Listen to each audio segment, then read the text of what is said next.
everybody, Leslie Youngblood from Accelerate America here with a very special guest today.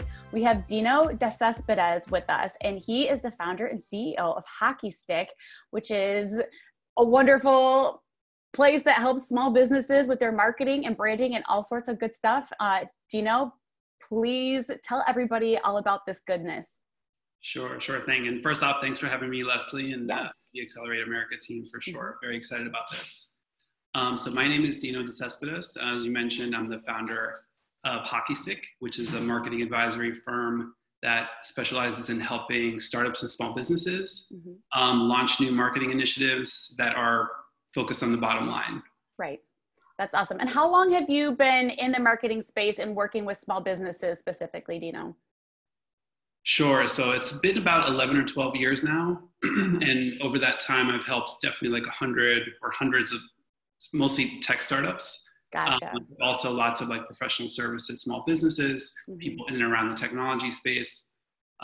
Spent the majority of my time working on the agency side. I have a couple long stints also on the client side, like working in-house, building in-house teams and running in-house marketing plans. Gotcha. And I love that you worked with tech startups, because today we're going to be talking about how to market like a tech startup. We work with small business owners, and everybody tells us we need help with marketing. We need to do more marketing. And I feel like everybody, a small business where we're based, which is in Detroit, in Metro Detroit, looks upon tech startups in San Francisco or even Austin, Texas, like, oh, I could never do what they do. I don't have the resources. I don't have the know-how. But you've created an 8-step framework that walks small business owners through how to market like a tech startup. So I would love for you to share these amazing steps with us. Sure. And I'll move through them quickly just so we have time to do some follow-ups after the fact. And one thing to keep in mind is that there's definitely a difference between developing technology and operating like a startup. So really, I think I'm taking like that operating like a startup mentality and like basically trying to open it up to companies and organizations and other businesses. Right. So really step one there is to kind of set measurable goals, that are laser focused on the bottom line. If you're a tech startup, you might have raised a good chunk of money, but you have lots of costs, you're developing technology, so the clock's ticking. So you really have to hit those benchmarks. Number 2 is to target the right customers. So, time, resources are very limited. You don't want to spend any money marketing or, chasing the wrong customers that aren't really going to convert or stick with your product. Right. The third one is especially prescient for tech startups, which is communicating a 10x difference in basically like just differentiating your solution versus someone else. Right. If a person or a company has a way of doing things, it's very expensive for them to switch. Even just change their mindset and say, maybe this is better. So it can't just be a little bit better, or 10% better, or 20% better. 10 times. 10 times better. That's really what you're looking for, especially from an innovation standpoint. Point 4 is this notion of like flipping the funnel. Or another way to think about it is thinking about the customer journey and working your way backwards. Got it. So rather than thinking about all of the different marketing moves that you can make, do we want to get involved in social media, or buy ads on Google, or have a very complex email strategy, or trying to get into the New York Times, going the route. Why not? Let's do all of them. Let's do it. So like rather than do all of those, which is thinking very top down, thinking bottom up and saying, okay, well, the sale is going to take place at this point. What happens right before that?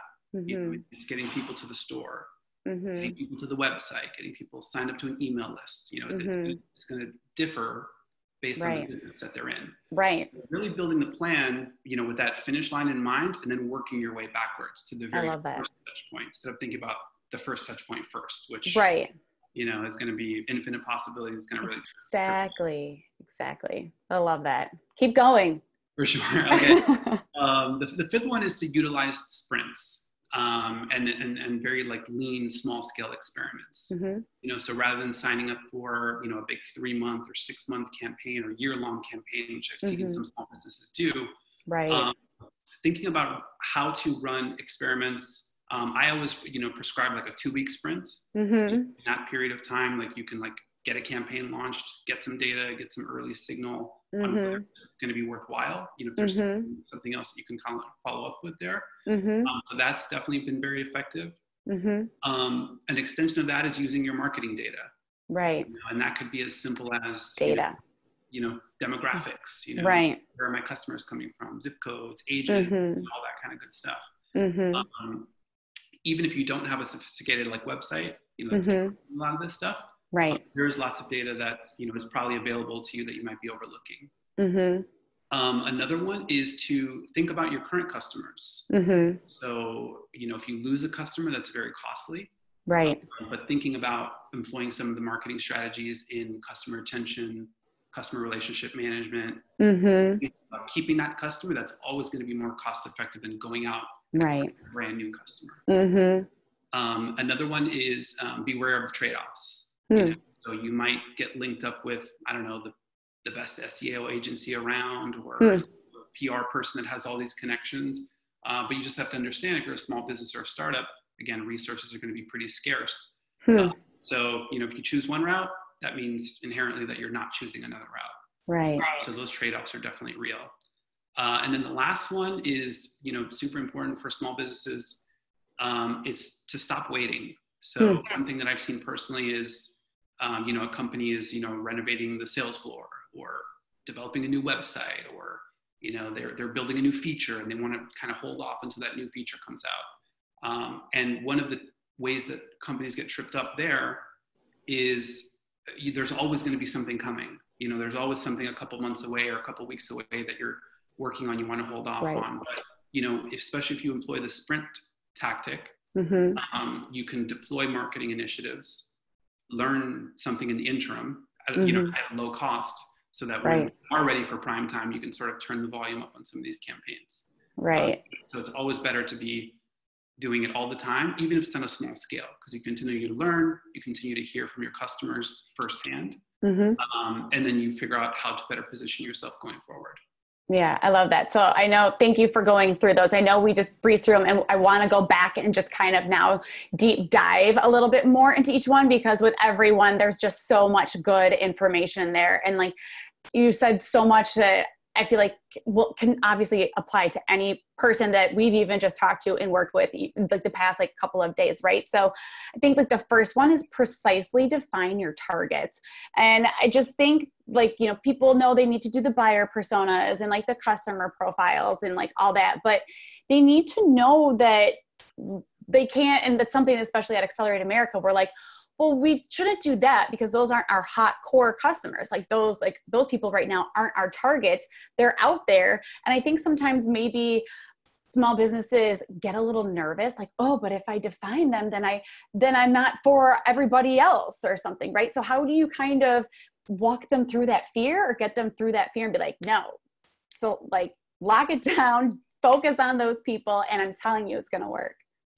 Sure. I think, I always approach that question, quantitatively, so if you think about cost per acquiring a user, right? There are going to be users that are going to be relatively inexpensive to acquire because you have something that they want, so the match is good. And then there's going to be customers that are going to be, a little bit more costly, because they're out of the demo, they're not really interested. You really got to do a lot of work to convert them. Right. So when you're thinking about just the unit economics of like acquiring customers, you really want to tailor, you really want to clearly define who you're going after. And I think the backside of it is, if you don't know your customers and you haven't defined them, how do you even go about trying to find more of them? Sure. Huge issue. Oof. Right. Deep. It's true. Yeah, it's true. And I think like, the reality is if your solution or your product is not for the audience, they're not going to pay any attention to it. So we can just forget about the notion of like, well, we want to build this for everybody and we don't want to exclude anybody. Right. That's really not how marketing works. Like you really have to do a lot of work to really convince them at different checkpoints. That's the whole idea of the customer journey.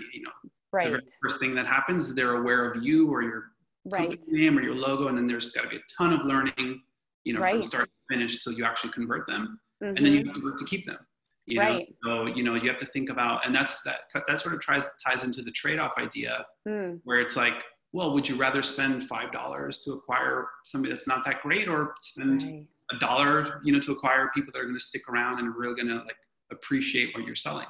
Right. That's so true. And I think it's so helpful. I know you and I were discussing the other day, like even the biggest companies have a budget, like, or like they like target to a specific audience and have a budget that they're working with. Like, you know, people are like, oh, I'm not Nike, I'm not McDonald's. It's like, okay, but like those big companies that we all are aware of, like they have specific marketing budgets too, and they can't target everybody. They are also working from a parameters of like targeting and trade-offs as well.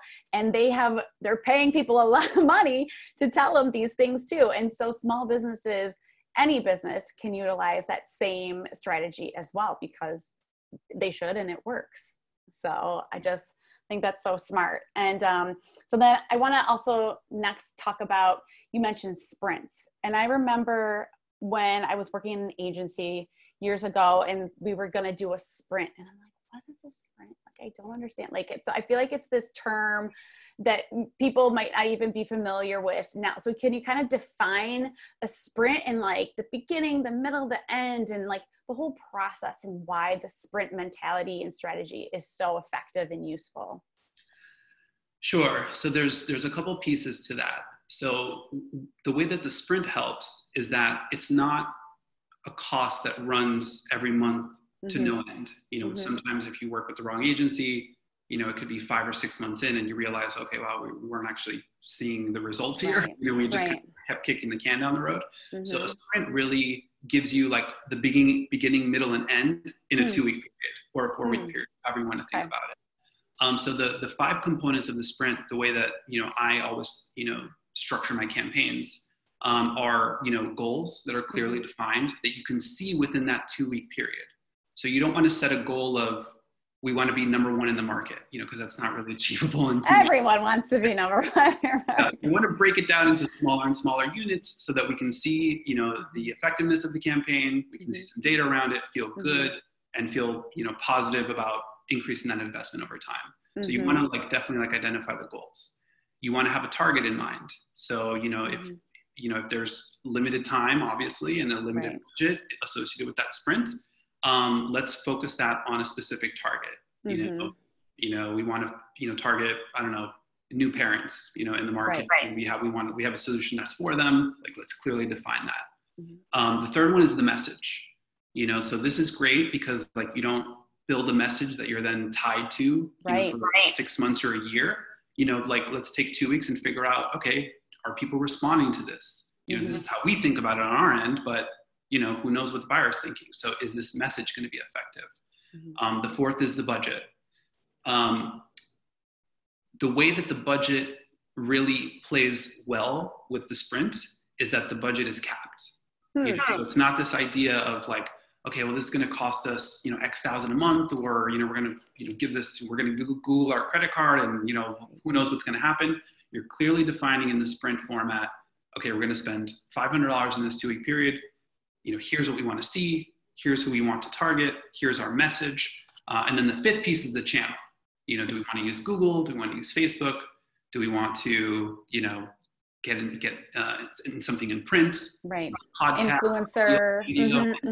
Exactly. You know, and then the other benefit to utilizing sprints, you know, in sequence is that you can compare channels and activities to each other. Everything's on an even playing field. So you do a podcast this week, you know, you do some Google ads next week, and then you do maybe some print stuff, you know, 3 weeks from now. You can compare results. I love that, because I feel so many times people are hesitant to make like a long-term decision, right? Like, oh, if I'm signed with an agency, it's 6 months or what have you, or if I put all this, I'm going to have to spend $20,000 or $10,000, or what if it doesn't work? And like, that's the whole concept of the sprints, is so like they can try something out at like low cost and low risk, and then see what is working, or if it doesn't work. And no matter if something's a big failure, like they don't make one sale, there's always something, I always say, like to learn from and to like take from it. Like, okay, so nobody purchased a widget. Like, maybe we were targeting ages 45 to 65. Maybe let's try it with 25 to 45, like right now, right? So like there's always little tweaks and things to learn. And I feel like the 2-week touch, like just kind of alleviates some of that overwhelm that a lot of owners can experience or worry about when it comes to marketing. That's an excellent point. And I think, two notes on that are when you use sprints, the data and the insights pile up over time. That's so true. So rather than doing a 3-month campaign, in 3 months, you can have, see if my math is right, you can have 6 2-week sprints in that 3 months. So by that 6th sprint, you have all the previous data from the previous 5. Mm-hmm. So that's a really, really nice benefit from utilizing that. That is so true. And I also feel like that is where small businesses have the advantage, like over a big business like a McDonald's or a Nike, right? Like they don't have to spend $4 million to advertise in the Super Bowl to get like awareness. Like you could spend $500 or $2,000 and have so much data and like so much information and be able to learn so much from it that benefits your business for the long haul. And it's just like, I feel like you just have to kind of like when the light bulb goes off in their head, like with this, it's just like, yes, like you're the best spot possible. So I love the idea of sprints. And I think that every small business should utilize the sprint concept, like with their marketing too. So that's so awesome. Have you worked with anybody or have any examples of somebody that maybe Hockeystiq has worked with or you in the past that the sprint mentality sort of like, clicked for them and they used it and they saw results from it? Actually, I think when you were talking earlier, I was reminded of a client. I don't want to say who it is, but it was an e-commerce client. Mm-hmm. And basically, we started with the sprint,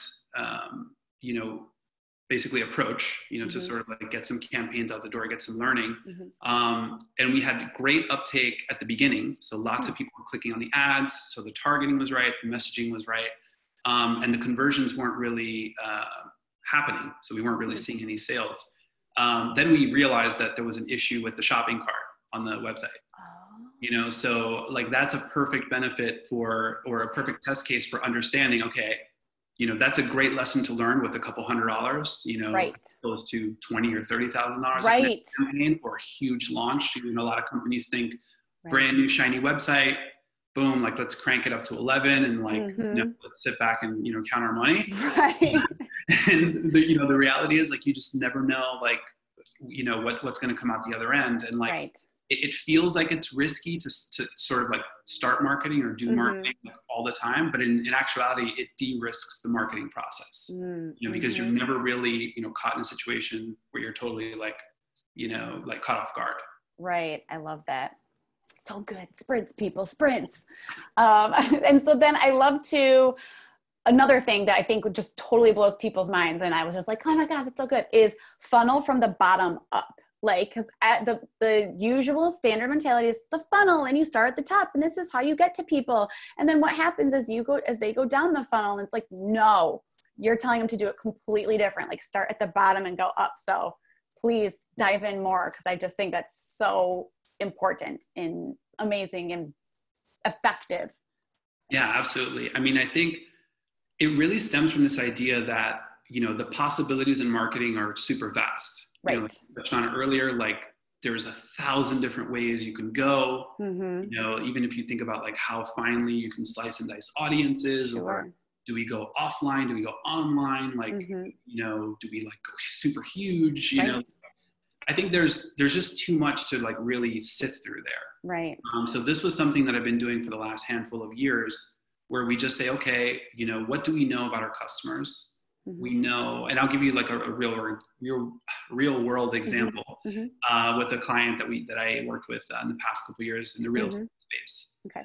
So one thing that we looked at with them was people were visiting 3 page types on their website: FAQs, blog posts, and a specific service description page. Interesting. And those 3 pages were most highly correlated with people that converted to actual customers, not the homepage. Not the homepage of this real estate company. Exactly. It's FAQ, blog, and services provided. Yeah. Okay. So what was happening, and this is, they were New York companies, so you can imagine like people buying real estate in New York are like, they're doing their homework.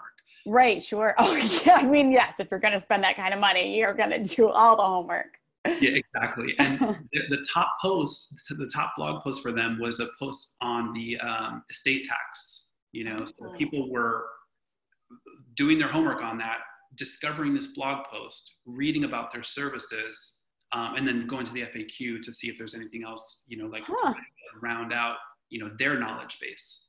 This is something that we learned where it's like, okay, now here's where we have to think about, now we start marketing the actual content. Right. Instead of the actual company. So we did that by just saying, okay, our customers convert.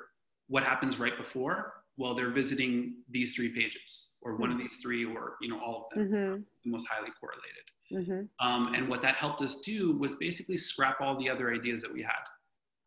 We, do subway advertising, do outdoor stuff, typical real estate. Right. Marketing, all the stuff that other people were doing. We weren't doing any of that stuff. We were doing more from like the finish line and working our way up. Right. And then the other part too is like, when you do that, you can really eliminate gaps. So if you think about something that's like broadly considered an awareness campaign, like a subway ad, for instance, there's about 100 steps that need to happen between somebody seeing a subway ad and somebody actually like buying a product. Right. I mean, you could ride the subway every day and never notice that. It's like, like what is that one, like the day you actually turn and notice it? Yeah. And it's the same too with like, getting a big time article and a big publication. Right. Publications write about, hundreds of products a week, getting on, even Good Morning America with a huge audience, or, they're covering lots and lots of stuff. So even if you get there, you get a couple minutes. We've had clients, get on Shark Tank. It's a huge bump, that weekend, and then it subsides, and it's gone because Shark then Tank, what? Right. Something else. They're covering, 4 or 5 other companies the following week.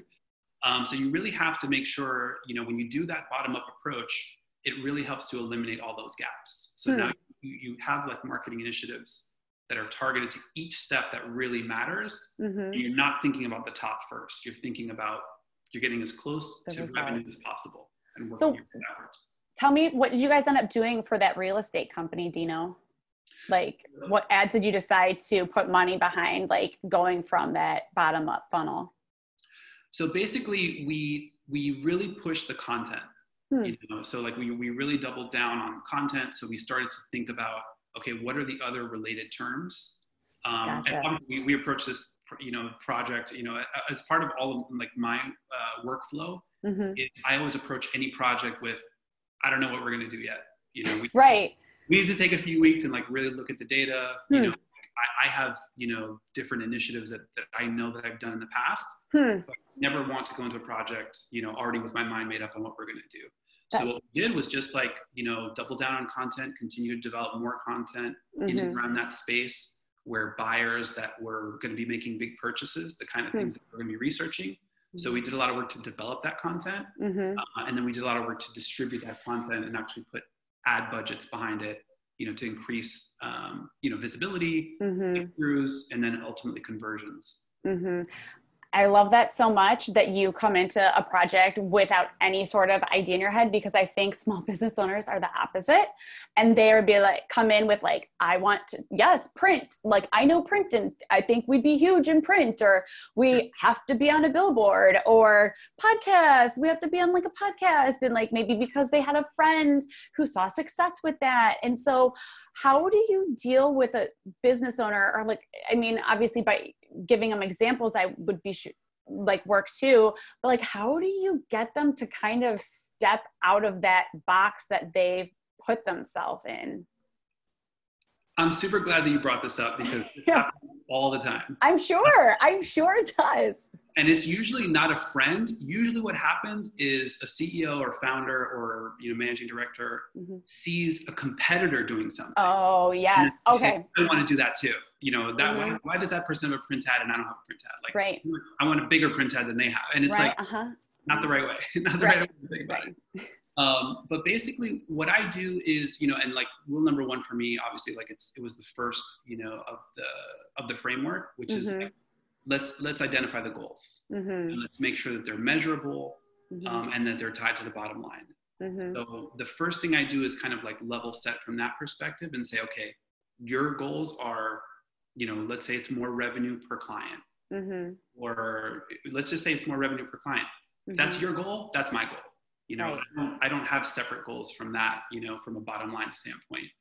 So what we do is we don't really talk tactics, until we identify what those goals are, and then make sure that there's budget in place, to achieve those goals. Obviously, you can't do $1 million in revenue with $100 in ad budget, right? Right. You can't. There's no magic advertising button or marketing button. Shoot. Yeah. Unfortunately, we haven't figured that out yet. Maybe one day, but yeah, like that's kind of like how I start that process. And realistically, like once you couple like that goal setting, with the sprint, approach, then you could sort of like systematically work towards that goal. Right. And then the selfishly good part for me there is, then I'm no longer judged on like sort of like the quality. Sure. Maybe like the relationship or the rapport. I mean, arbitrary things, right? Like, right. Yeah, we could both look at the bottom line and agree that like marketing is kicking butt. I love that. I love that too. And then I think too that what you were saying about, see, they saw a competitor doing it. I think that relates really well to the one tactic you said is like, find your 10 times better. Like, okay, so your competitor did that, but like, you shouldn't be doing that because you're 10 times better than them. And like, this is how. So like, how do you utilize that like 10 times better mentality? And how does like a company maybe like dig into find their 10 times better and like you said, like concrete, like something. So tell me a little bit more about that. Sure. I mean, that's a really hard question, obviously, because some businesses don't have that. The key is that you have to aspire to, you have to look for it, okay. So if you have customers, that's the first place to look. You're going to have, a certain segment of customers that really loves and appreciates what you do. There's probably good learnings, to be found there, within those relationships. Another key part to it is, it has to be honest, and defensible, right. And I think like the only reason that those are so important is because ultimately your customers are going to be the ones that are telling that 10x story. Right. Oh, I love this bookstore because they've got everything and it's so homey and it smells like books and there's coffee and cookie, like. I want to go there. It sounds amazing. You've probably been there. Probably. But yeah, like, the one example that I think about there, obviously like Apple's like the best, like, they're the iPhone, the first one was more than 10 times better than the best BlackBerry at that time. Right. And, Apple also works as a good example for how your customers own your story. So for every Apple ad you see on TV, 10 times more often you hear somebody, I love my AirPods. Right. Oh, my kids love the iPad. I could never switch to a whatever phone, a Galaxy or whatever, right? Yeah, like exactly. Like, you got what look like Apple headphones. I'm on my MacBook. I'm on my MacBook. And like the reality is like when you have that story and it's differentiated, people understand like really that it is a huge leap forward. And it's honest and you can spend that position, from a business standpoint.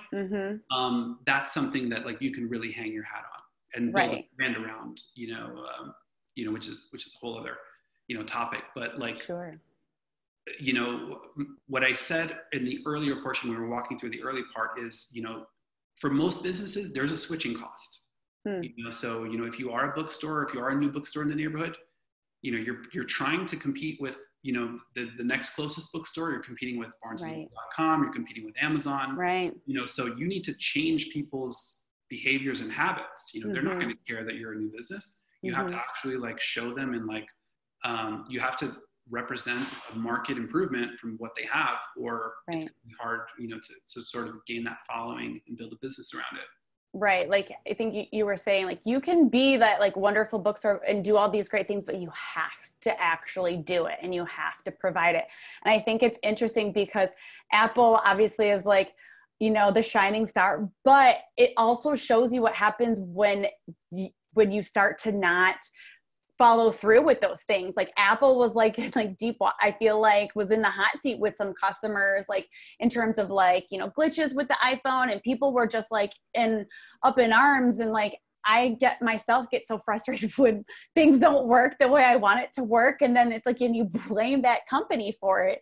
And, you know, things happen sometimes, right? And there's going to be blips. Is there anything that I know this is like deviating from that topic, but like, is there anything you suggest if like that happens? Like if they don't follow through, then like, okay, you didn't follow through, go back, try something else, or how do you win that customer back? Or so I think the first thing is to, you know, and this is on the honesty front, is to just own it.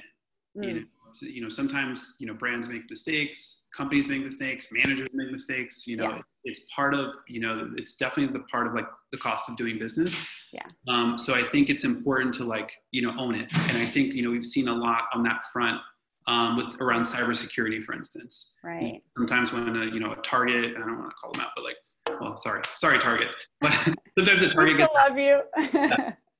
you know, and you know, they come out and they let everybody know, and you know, sort of will point people in the right direction on how to deal with it. And I think that's so huge. You know, I mean, you know, the flip side of it is, you know, once you really like lose trust in a brand, right? You know, it's really, really hard to get that back. You know, and that there's definitely a market difference between, you know, a company making a mistake and then basically like just, you know, wiping your trust aside and saying, okay, well, it doesn't really matter. Like we're not, you know, we're going to be a little bit like opaque about what happened. And, you know, well, I don't know, maybe go to court or something. You know, I think like when you come out and own it, it makes a huge difference. I agree with you.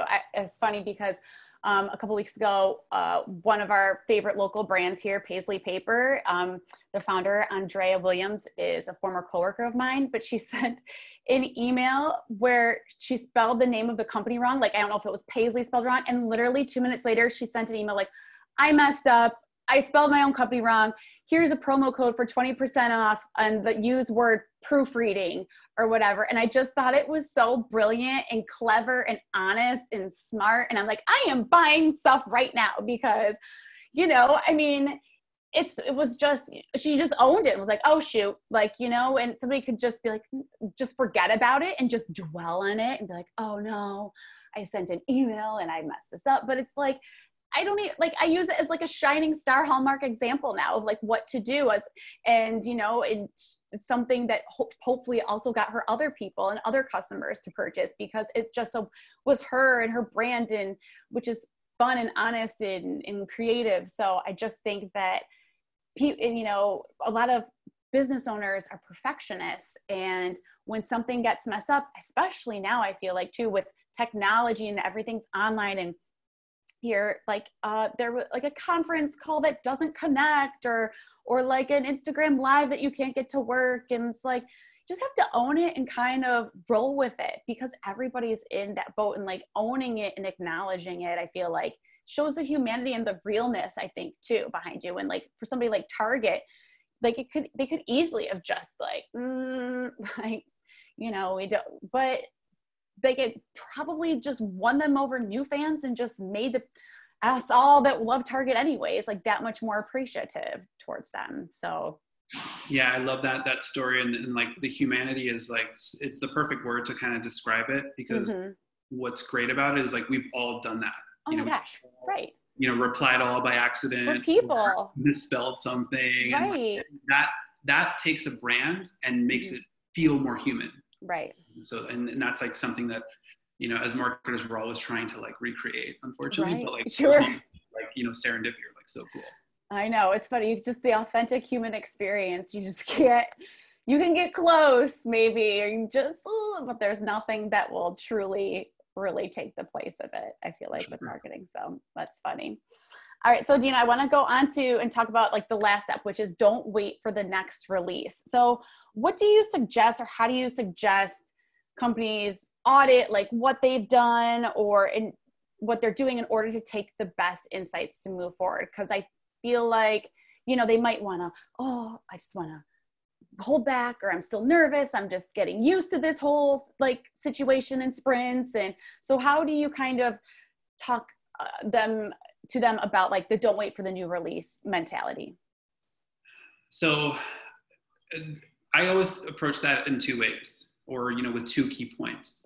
One is, there's always something that's going to be bigger and better about your business next month or next year. Yes. So that's not a good reason to not, do what you need to do now. Right. The second part is to think about marketing as an investment. The idea is, you're going to put $1 out into the world, and at some point in the future, that dollar is going to return $2, $5, $10, when done correctly. Right. Now, that's not going to happen immediately, right. Otherwise everybody would be doing it. If you could just send out $1 and get $2 back. Like, right. Great. Amazing. That. Yeah.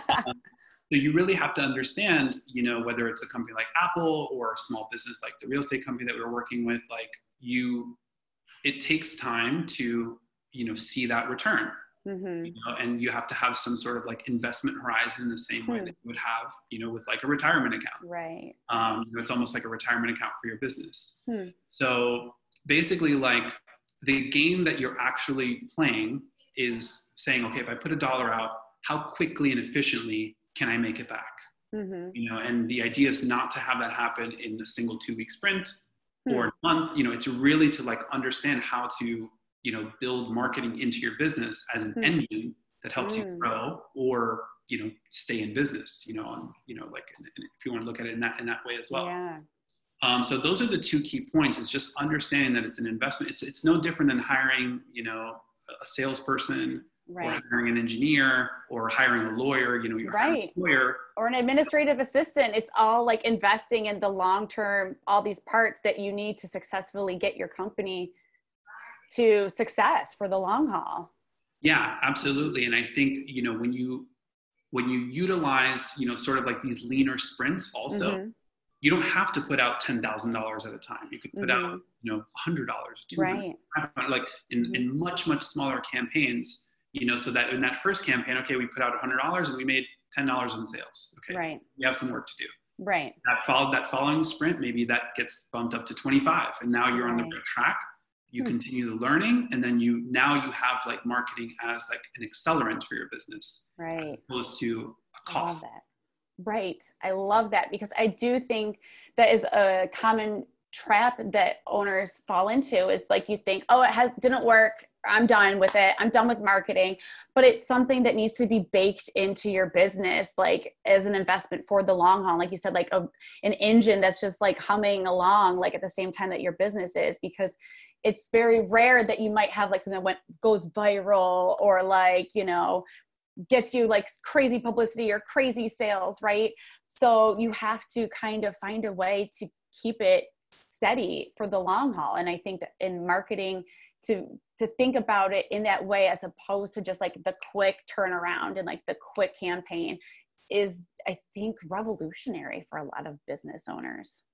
Yeah, the extra benefits are, you learn about your business, because you might have a specific viewpoint on your business. Hey, we're the best at so-and-so. And then you put that message out and people don't respond to it. You need to change your mentality about, that being the message of your business. Right. So you really do learn a lot, from what you put forward and what people respond to. Yeah.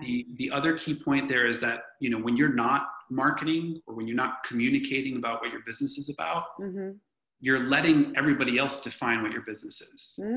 You're letting your customers define it. You're letting your competitors define it. So if you're not out in front with that message, whether it be like mission-based, you're talking about your values, or you're talking about what makes your product 10 times better, or, why you're better than the competition. If you're not out saying it, you're letting the market fully define like what your organization is about, which is not a position that you want to be in. Right. No, you want to be in control.